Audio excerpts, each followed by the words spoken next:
मोहब्बत खत मरियम नवाज को दो टोक पैगाम दे दिया गया है। राना सनाउल्लाह का कहना है कि रावी चैन ही चैन दिख रहा है, यानी कि उनकी हुकूमत को कोई खतरा नहीं, लेकिन हुकूमत मुकम्मल तौर पे खतरे में है। अब फवाद चौधरी का राना सनाउल्लाह के बयान पे कहना है, जिस दिन हमारे खिलाफ नो कॉन्फिडेंस हो रही थी, हम उस वक्त भी कह रहे थे कि अगले 10 साल हम ही हुकूमत करेंगे।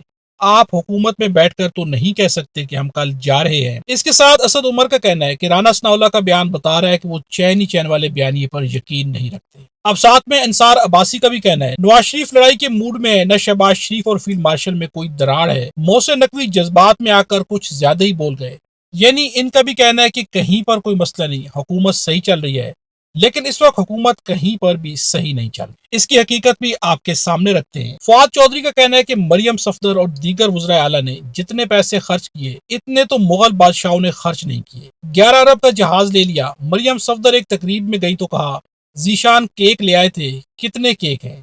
उसने कहा 8000 केक है। फिर जिस तरीके से सहाफियों में, वकीलों में पैसे बांटे जा रहे हैं, ब्यूरोक्रेट्स को 2 अरब रुपए दे दिए गए। यानी इस कदर ज्यादा शाहाना खर्चियां की जा रही हैं, और ये वो वजह है कि अब निजाम ने आंखें दिखाना शुरू कर दी है, बल्कि बहुत ही वाज़ेह तौर पर एक पैगाम पहुंचाया गया है। सैयद जीशान का कहना है कि मरियम नवाज को वाज़ेह तौर पर पैगाम दिया गया है, और पैगाम देने वाली शख्सियत कौन है, यानी किन के जरिए पैगाम पहुंचाया गया? मलिक अहमद खान के जरिए, जो कि स्पीकर पंजाब असेंबली है, उनके जरिए वाज़ेह पैगाम पहुंचाया गया कि आप फॉर्म 47 की बुनियाद पे आए हैं। अपने वालिद को जाके बता दें कि ज्यादा इनकलाबी बनने की कोशिश ना करें, नहीं तो आपके लिए हालात जो है बहुत बुरे होंगे, और इस दफा आपके साथ कोई डील नहीं होगी, यानी कि आपको बाहर जाने का मौका भी नहीं दिया जाएगा। ये कहना सैयद जीशान का। साथ में सुहेल राज का कहना है कि बादशाह और बड़ी बेगम के ताल्लुकात बेहद मिसाली थे।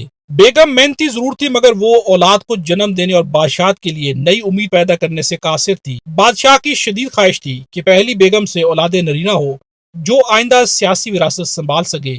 पहली बेगम में जहां बेशुमार खूबियां थी, वहां वो रियासत का मुआशी पहिया चलाने में भी नाकाम थी। बादशाह बड़ी बेगम की शिकायतें और गलतियां नजरअंदाज करता रहा, मगर एक दिन उसने सबसे बाएतमाद वजीर को बुलाकर मशवरा किया कि न रियाया सियासी तौर पर मुतमईन है और न मुआशी तौर पर, तो फिर बड़ी बेगम का क्या किया जाए? वजीर बातदबीर था। उसने पहले तो बड़ी बेगम साहिबा की सीरत और किरदार की वो खूबियां बयान की जो बादशाह के इल्म में भी नहीं थी। इस पर बादशाह ने वजीर बातदबीर से पूछा कि इतनी खूबियां होने के बावजूद रियाया क्यों मुतमईन नहीं है? वजीर बातदबीर ने इधर उधर देखकर सरगोशी में कहा कि बड़ी बेगम बांझ, हकीम और बे औलाद हैं, नई दुल्हन लानी चाहिए ताकि सियासी विरासत आगे चल सके। नई दुल्हन की औलाद होगी तो उसकी बरकत से मुआशी पहिया भी चल पड़ेगा। अब ये कहना है सुहेल राज का, जो कि वाज़ेह पैगाम है कि मरियम नवाज की कारकर्दगी से अब लाने वाले खुश नहीं है, और मरियम नवाज को दो टोक पैगाम पहुंचा दिया गया है कि फॉर्म 47 की बुनियाद पे आपको लाया गया था, इसलिए आंखें ना दिखाएं। नए सूबे बनाने का जो हम कह रहे हैं उसे मान लें,